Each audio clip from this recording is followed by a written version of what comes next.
네, 3인칭 시사 시점 김민아 시사평론가 그리고 장해찬 청년재단 이사장 나오셨습니다. 두 분 어서 오십시오. 안녕하세요. 장해찬입니다. 네, 유튜브로 지금 또 저희의 모습이 생중계가 되고 있습니다. 유튜브 MBC 라디오 시사 채널로 함께 해주시면 되겠습니다.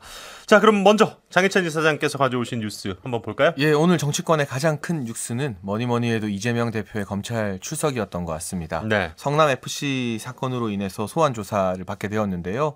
뭐 이것 때문에 임시국회를 연임하니 방탄이니 뭐니 말들이 많지 않았습니까? 또 오늘 현장에도 아침 일찍부터 이재명 대표를 응원하는 소위 뭐 개딸이라고 불리는 팬덤들, 민주당 지지자들도 많이 와 있었고, 또 반대편에서는 대장동 버스 타고 다니면서 이재명 대표 비판 시위 주도했던 이 좀 보수 성향의 시민단체 시민들도 상당히 운집하면서 현장이 매우 북적거리고 또 혼란스러웠고요. 네, 뭐 워낙 또 언론에서도 많이들 나왔고. 예, 또 주목할 것은 이재명 대표와 함께 민주당 지도부 그리고 약 40여 명 이상의 현역 국회의원들이 총 출동했다는 겁니다. 보통 거물급 정치인이 검찰 출석할 때 측근들이 함께하는 경우가 왕왕 있습니다만 이렇게 당 지도부와 30-40명 수준의 정치인이 한 번에 이 검찰 포토라인에 서는 경우는 전례를 좀 찾아보기 힘든 것 같아요. 그래서 그 부분이 오늘 가장 핫한 뉴스가 아닐까 싶습니다. 네, 뭐 말씀해 주신 것처럼 그만큼 이제 어떻게 보면 처음 있는 일이라고 얘기를 해주셨는데 야당 대표가 이렇게 검찰 수사를 받는 경우도 처음이다라는 게 지금 민주당 측의 입장인 것 같아요.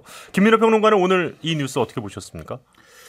뭐 아무래도 지금 말씀하신 것처럼 뭐 거의 40명도 넘는 이제 의원들이 모였다고 하는데 당 지도부 포함해서 저는 이게 당 지도부 입장에서는 당 대표가 어쨌든 검찰 수사를 대표가 된 이후에 처음 받는 것이기 때문에 같이 뭐 옆에 서고 이런 거는 뭐 할 수 있다고 봐요. 근데 네. 이렇게 뭐 40명씩 가고 이런 게 국민들 눈에는 별로 그렇게 좋게 보이지는 않을 것 같습니다. 그래서 이게 좀 소란스럽고 이랬던 거에 대해서는 네. 좀 여러모로 좀 의문이 있는데 근데 앞으로도 이제 이재명 대표에 대한 수사나 이런 것들이 계속 첫째로 이어질 것이고 그리고 지금 이 성남FC 관련돼서도 검찰은 기소를 할 걸로 보이지만 재판 과정에서 또 상당히 또 다툼이 있지 않겠습니까? 예. 법적인 다툼이 있을 것이기 때문에 이것에 대해서 이제 뭐 법적으로 이제 유죄냐 무죄냐 이런 것들을 지금 이제 확정지어서 말하기는 어렵고 다만 이런 검찰 수사는 별개로 한 어떤 정치적인 프로세스들은 또 그 자체의 스케줄을 가지고 가야 되는 거거든요. 예. 그런 점에서 이재명 대표의 수사 그리고 뭐 검찰 출석을 가지고 국회가 해야 될 일을 하지 않는다든지 그런 일들은 앞으로는 없었으면 좋겠다라는 생각을 했습니다. 네.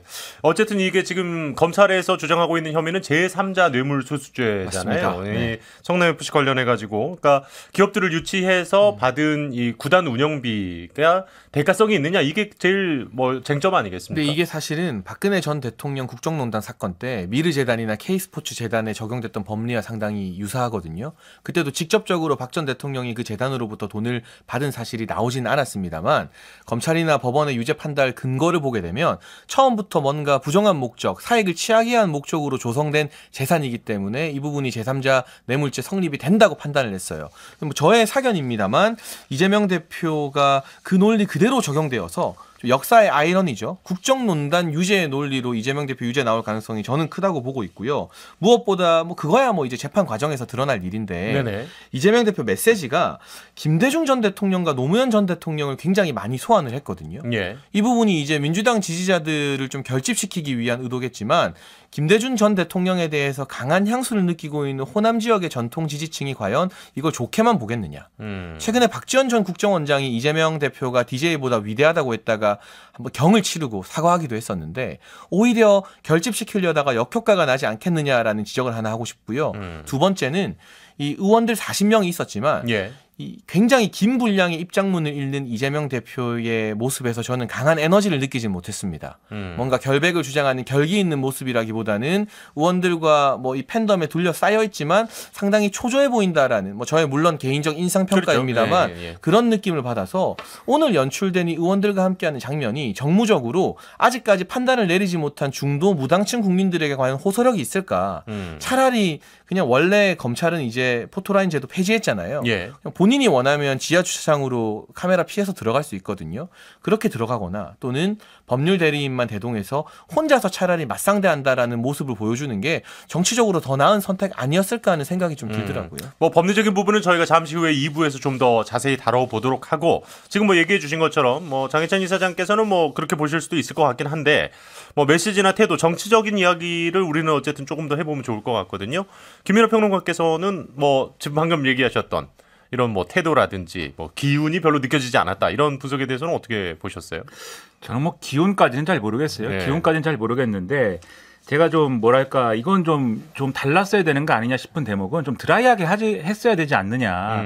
지금 결국 어쨌든 검찰 조사를 받으러 처음 온 거고 예. 그다음에 법리적으로 이게 뭐 장해찬 이사장님은 이제 미르재단 K스포츠단 말씀하셨지만 100% 같지는 않을 거거든요. 그러니까 오히려 이제 미르재단 문제보다는 롯데 면세점 얘기에 더 가까워 보이는데 어쨌든 예. 뭐 실제로 이제 규명되느냐는 앞으로 재판을 지켜봐야 되겠지만 어쨌든간 그런 부분에 있어서 이게 결국은 축구단을 지자체가 어떻게 운영하고 시민구단을 그게 어떻게 하면 모범적인 어떤 행정 사례가 될 수 있느냐. 예. 그리고 이제 그 당시에 이제 좀 이 지자체 입장에서는 골칫덩이였던 이 토지를 어떻게 용도 변경을 하고 어떻게 할 것이냐 등의 문제 예. 이런 것들에 대한 자신의 어떤 진심과 그 당시의 판단 정도를 얘기를 하고 이 여러 가지 정치적 맥락 지금 이 장 이사장님 말씀하신 것처럼 뭐 조봉암 사법 살인 사건까지 막 가는데 오히려 그렇게 가면은 이 유권자들 입장에서는 너무 또 정치적으로 뭐랄까 조미료 많이 친다 이런 예. 생각할 수 있거든요. 예. 저는 이제 드라이하게 가는 게 훨씬 더 나았을 거라는 생각을 들었습니다. 사실 이제 시민구단을 운영하는 지자체들이 제법 있거든요. 이제 그런 데에서는 늘 이제 운영비라든지 이런 것들에 대한 고민을 할 수밖에 없는데 이번 케이스가 또 그런 구단들과도 좀 직접적으로 연관이 되지 않을까라는 생각도 좀 들긴 들었습니다. 알겠습니다. 뭐 첫 번째로 이재명 대표의 오늘 검찰 출석과 관련해서는 성남지청 출석과 관련해서 오늘 뭐 꾸준히 이야기를 더 많이 할 건데요.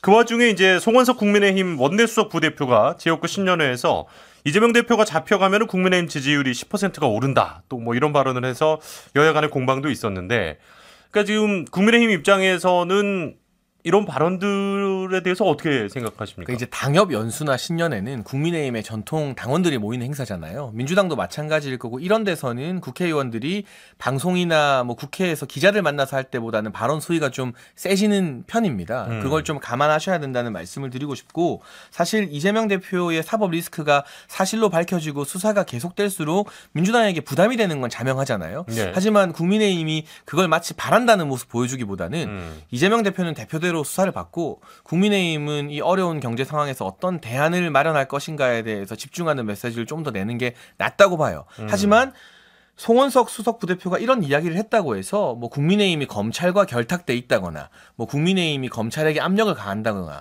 그렇게 확대 해석하는 것도 저는 민주당의 무리수라고 생각을 하고 검찰 수사받으러 가는데 현역 의원 40명을 동원한 것 이상의 어떤 외압이 있을 수 있겠느냐 그 관점에서 뭐 이런 이 사법에 대한 부분은 이제 국민의힘이든 민주당 의원이든 좀 관심을 끄고요 민생에 대한 이야기를 많이 하는 정당이 올해 국민의 선택을 받지 않을까 싶습니다. 뭐 반사이익에 대한 이야기 정도는 뭐 국민의힘 측에서는 나오는 것 같습니다. 저는 뭐 장 이사장님 말씀에 공감을 하면서 민주당이 이 이재명 대표가 앞으로도 이제 검찰 수사에 응해야 될 상황들이 있을 수 있는데 네. 그때마다 이렇게 뉴스를 크게 만들고 메시지가 막 쏟아져 나오고 이런 게 별로 좋지 않을 것 같아요. 그래서 좀 이재명 대표의 검찰 수사와 관련된 거는 주변화시키는 게 좋다. 네네. 그래서 지금 말씀하신 대로 민생 중심으로 우리는 확실하게 잡고 간다라는 게 중요한데 저는 국민의힘이 지금 상당히 과도하다라는 생각이 드는 게 네. 민주당이 그렇게 가려는 상황 속에서도 사실 국민의힘은 계속 민주당이 무슨 숨만 쉬어도 방탄이라고 얘기를 하지 않습니까? 1월에 임시국회를 하자고 그랬는데 그것도 방탄이라고 하고 네. 그렇다고 해서 1월 임시국회에서 다뤄야 될 문제가 없는 것도 아니고 뭐 그러다 보니까 설 이후에 하자 뭐 이렇게 나오는데 설 이후에 하나 9일날부터 하나 뭐 그렇게 큰 차이가 있습니까? 그런 것도 아니고 그리고 이제 9일날부터 뭔가 이제 임시국회 일정을 잡아가자 이거 현안 질의하자라고 그랬는데 그건 또 거부하면서 9일날 국회가 공전했다는 이유로 또 그것도 역시 보니까 9일날부터 아무것도 안 하는 걸 보니까 방탄 국회였군요. 이렇게 얘기를 하고 그럼 국민들이 국민의힘은 방탄 국회 핑계만 대면서 별 아무 일도 안 하려고 하는 거냐 이렇게 될 수가 있는 거거든요. 네. 그래서 이제 장해찬 이사장님도 쓴소리 이렇게 잘 해주셨는데 계속 방탄 국회 타령만 하고 이런 게 아니라 차라리 이 방탄 얘기를 하고 싶으면 이 불체포 특권을 내려놓자고 얘기를 하는 게 맞아요. 국민의힘은. 그래서 우리부터 이 불체포 특권 포기를 위한 입법에 나서겠다. 그러니까 지난 대선에서 이재명 대표도 국민의힘이 그거 한다고 그러면 나도 동조하겠다라고 얘기한 바 있잖아요. 예. 차라리 그렇게 전공법으로 가야지 이렇게 뭐 하자고만 하면 방탄국회다라고 하는 게 별로 민생에 도움 안 된다. 어쨌든 이제 여야 모두가 빨리 더 만났으면 좋겠다는 의견에는 아마 두 분이 다 공감을 좀 하시는 것 같고요. 참고로 불체포 특권 폐지는 제 전대 공약이기도 하고요. 네. 그리고 네, 또 이거 이제 이 후보님이에요, 체포 동의안만 노웅래 의원 거 부결 안 시켰으면 국민의힘이 방탄하는데 힘이 빠져요. 근데 그거를 부결시켜 버렸으니까 결국 이재명 대표 같은 경우도 부결시키려고 하는 거 아니겠느냐? 그 첫 단추는 저는 민주당이 먼저 잘못 깼다고 생각합니다. 뭐 일단은 알겠습니다. 예, 뭐 첫 번째 주제는 오늘 계속해서 이야기를 할 주제라서 일단 여기서 좀 마무리를 하고요. 이번에는 김민하 평론가께서 가져오신 뉴스 어떤 뉴스 가져오셨습니까? 네, 흰눈 사이로 썰매를 타고 달릴까 말까. 나경원입니다. 네. 나경원 저출산 고령사회위원회 부위원장 오늘 사의 표명을 했다는 뉴스가 나왔습니다. 제가 네. 오늘 또 딱 근무가 3시, 4시, 5시 라디오 뉴스 제가 오늘 근무여서 계속 그 뉴스를 거의 톱으로 저희가 전해드렸던 기억이 있는데 일단은 뭐 MBC와도 오늘 오후에 통화를 나경원 전 의원 측에서 했다고 하고 JTBC와의 통화에서는 또 대통령실에 심려를 끼쳤다 뭐 이렇게 사의를 표명하려고 한다. 그러니까 오늘 오후 1시 한 30분쯤이라고 하죠. 이 김대기 비서실장한테 사의를 표명했다는 건데 김민하 평론가께서 이 내용도 한번 쭉 소개를 좀 해주시면서 어떤 이 의견이신지도 좀 듣고 싶습니다. 그러니까 그동안 이제 지난주 말부터 시작해서 주말 경유하면서 계속 나경원 이 지금 이제 전 의원하고 대통령실하고 힘겨루기 뭐 충돌 뭐 또는 이제 일방적인 뭐 대통령실의 정치적 구타 뭐 이렇게 가고 있는 거죠. 근데 오늘 이제 결국은 나경원 전 의원이 저출산 고령사회 부위원장직에 대해서 내려놓겠다라고 얘기를 했는데 그러면서 대통령의 심려를 끼쳐서 죄송하다라는 취지의 메시지를 내놓은 걸로 확인이 되고 있어요. 처음에 보도가 이제 나경원 전 의원 측 관계자가 이 나경원 전 의원이 김대기 대통령실 비서실장한테 사의를 표명을 했고 그랬죠. 이러한 메시지를 전달했다 이렇게 이제 보도가 나왔었는데 네네. 지금 말씀하신 JTBC를 보니까 JTBC의 경우에는 나경원 전 의원하고 직접 통화를 했더라고요. 직접 통화를 했는데 실제로 대통령실에 심려를 끼쳤다 이렇게 얘기를 하면서 사의를 표명했다라고 했다라고 하는 거거든요. 그래서 이제 이 태도로 미루어 보아서 앞으로도 이제 여러 가지 정치적인 어떻게 될 것이냐에 대한 시나리오에 대해서 여러 얘기가 나올 것 같다는 얘기입니다. 아니 그런데 대통령실 입장은 또 좀 다릅니다. 이 비서실장 통해서 사의 표명했다라고 했는데 전화 받은 바 없다 또 이런 얘기가 나와서 사의 표명에서도 대통령실에서는 전달을 받지 못했다. 이거 어떻게 봐야 되는 거죠? 일단 통화가 된 건 아닌 것 같아요. 보니까. 아 그래요? 근데 전화가 됐으면 당연히 비서실장께서 전화 받았다고 하셨겠죠. 아마 전화를 받은 바가 없다 이렇게 얘기를 했거든요. 지금 그런 거잖아요. 그러니까 아마 나경원 부위원장 같은 경우도 뭐 메시지나 전화가 아닌 다른 형태로 표명을 했는데 그게 명확하게 김대기 비서실장이나 대통령실에 전달이 안 된 것 같고요. 근데 이미 언론에 다 나왔으니까 이 사의 표명을 되돌리긴 힘들 것 같아요. 이 부분은 정치적인 결단인데 한 가지 아쉬운 것은 이 저출산 고령사회위원회가 대통령 직속 기구로서 윤석열 대통령이 대선 과정에서부터 이 기구의 권한이나 여러 가지 결정권을 좀 확대하겠다는 이야기를 누차 해왔는데 이 중요한 지책을 3개월 만에 뭐 이유 여하 불문하고 그만두게 된 것은 좀 국민과 당원들에게 좋은 평가받기는 힘들어 보입니다. 그런데 아직까지 이 저출산 고령사회위원회직을 내려놓았다고 해서 전대 출마를 결정했느냐. 그게 초미의 관심사인 거잖아요. 그렇죠. 그 부분 결정이 안 된 것 같아요. 저도 나름대로 여러 이 경로를 통해서 취재를 해보고 나경원 전 원내대표와 오늘도 뭐 통화했다는 인사들과 간접 통화를 통해서 파악해 보면 계속 그 주변에서 두 가지 의견이 엇갈린다고 합니다. 첫 번째는 이렇게 주거나 저렇게 주거나 나가서 선거 나가서 한번 싸워봐야 된다라는 의견을 내는 그룹이 하나 있고요. 두 번째는 지금 이런 모양새에서 출마를 하게 됐을 때는 미래가 없다. 후일을 장담하기 힘들다. 뭐 바꿔 말하면 공천까지도 포함된 이야기일 수 있겠네요. 구체적으로 뭐 어떤 이야기가 오가는지 모르겠으나 지금은 좀 헌신하는 모습을 보여야 한다. 라는 의견이 아주 그 주변에서도 좀 강하게 대립하고 있는 것 같아요. 그래서 저출산 고령사회위원회 부위원장직 내려놓은 것 자체가 당대표 출마로 직결되는 것은 아니다. 여전히 나경원 전 원내대표가 고민하고 있는 단계인 것 같다가 제가 방금 전까지 확인한 취재한 사실입니다. 김민하 평론가께서 보시기에 또 직전에 그 이철규 의원을 만났다고 하잖아요. 어떻게 보면 이제 윤핵관으로 불리는 분인데 이것도 좀 영향을 미쳤을까요? 어떻게 보세요? 영향이라기보다는 나경원 전 의원이 여러모로 이제 지금 어떻게 할지를 모색을 하는 과정이겠죠. 그래서 뭐 서울 중구의 한 호텔에서 만났고 만남 이후에 한 얘기를 보면은 나경원 전 의원은 당대표 출마에 대해서 조금 더 생각해 보겠다라는 뭐 입장이 크게 바뀐 게 없다라는 식으로 얘기를 한 거고 이철규 의원도 의미 있는 이야기는 없었다라고 얘기를 했거든요. 그러니까 사실은 여기서 생산적인 결론은 안 나온 것 같고 이철규 의원이 아마도 제가 뭐 추측하기로는 원했던 결론은 나경원 전 의원이 이 출마를 포기하고 전당대회 출마를 포기하고 되도록이면 김기현 의원에게 도움이 되는 방향으로 예. 좀 앞으로 가닥을 잡았으면 좋겠다라는 취지의 어떤 얘기를 하지 않았을까 싶은데 거기에 대해서 부정했다라는 건 아직은 이제 나경원 전 의원이 그런 상황에 따라줄 마음은 없다. 이제 그렇게 봐야 되는 거겠죠. 그러니까 의미 있는 내용이 없었다라는 것에 대한 지금 김민호 평론가께서 예측해 주신 평가고요. 예. 충분히 뭐 또 그런 개연성은 있어 보이네요. 예. 그러니까 뭐 지금 일단은 거취 문제에 대해서 본인이 아직 결정하지 않았다는 게 현재까지 나오고 있는 입장이잖아요. 그렇습니다. 근데 저는 이제 참 뭐랄까요. 앞서 이제 장 이사장님 말씀하신 것처럼 나경원 전 의원이 전당대회를 나갈 거였으면 애초에 저출산 고령사회 부위원장은 받지 말았어야죠. 예. 그리고 뭐 그것과 관련돼서는 원래는 뭐 한간에 떠도는 소문이라고 하는 것은 원래는 네네. 장관이나 뭐 이런 직책도 좀 이렇게 구상을 하고 원했는데 그것이 실현되지 않고 장관은 아닌데 이제 장관급을 받는 뭐 셈이 된 거 아니냐. 예, 예. 그런 얘기도 나오는데 어쨌든 전당대회 나가는 과정에서 이게 약점이 되고 발목 잡히는 얘기가 된 게 맞습니다. 그래서 안 받는 게 좋았는데 그런데 거기까지는 이제 나경원 전 의원이 감당해야 되는 정치적 평가인 것이고 그 이후 상황에 저는 대통령실이 이렇게 이 지금 여당의 중진 의원을 이렇게 일방적으로 이렇게 정치적으로 때리는 거는 처음 봅니다. 이런 거는. 그래서 이런 것들을 볼 때 오히려 나경원 전 의원 입장에서는 오히려 이게 예를 들면 지금 출마를 접고 싶어도 예. 대통령하고 지금 뭐 이 대통령 임기 초에 이렇게 정면으로 충돌해가지고 그래가지고 얻을 수 있는 정치적 실익이 별로 없는 상황에서 이걸 뭐 출마를 접고 싶어도 접을 수가 있겠습니까? 이렇게 하면은 네네. 뒤집어 얘기하면 적절한 퇴로를 마련해주고 거기에 해당하는 어떤 여러 가지들의 어떤 뭐 수단을 만들어줘야 이것도 가능한 것이지 그런 것들이 없는 상황에서 어떻게 이걸 어떻게 진퇴로 어떻게 결정을 하겠어요? 그런 점에서 보면은 대통령실이 이렇게 며칠째 예. 나경원 전 의원이 계속 유감이라고도 하고 오해를 할 만도 한데 뭐 정치적으로 악용하지 말았으면 좋겠다고도 하고 여러 메시지를 냈음에도 불구하고 이 상황을 만든 거는 정치적으로는 큰 실책이 아닐까 저는 그렇게 생각합니다. 저는 동의가 좀 안 되는 게요. 예. 정치인의 테러, 특히나 이제 여러 번 국회의원을 하신 중진급, 거물급 정치인의 테러는 누가 만들어주는 게 아니라 본인이 스스로 만들어가는 것이라는 생각을 하고요. 지금 일각에서는 이 최근 대통령실과의 어떤 정책으로 인한 갈등 때문에 네. 오히려 나경원 전 의원에게 힘이 더 실리는 게 아니냐라고 하는데 나경원 전 의원이 당심에 많은 지지를 받았던 것은 전통 보수층의 지지였습니다. 네. 근데 제가 느끼기에 국민의힘의 전통 당원이나 전통 보수층은 누구보다 어려운 여소야대 전국에서 만들어낸 윤석열 정부가 일단 성공해야 한다는데 대부분 중지를 모으고 있거든요.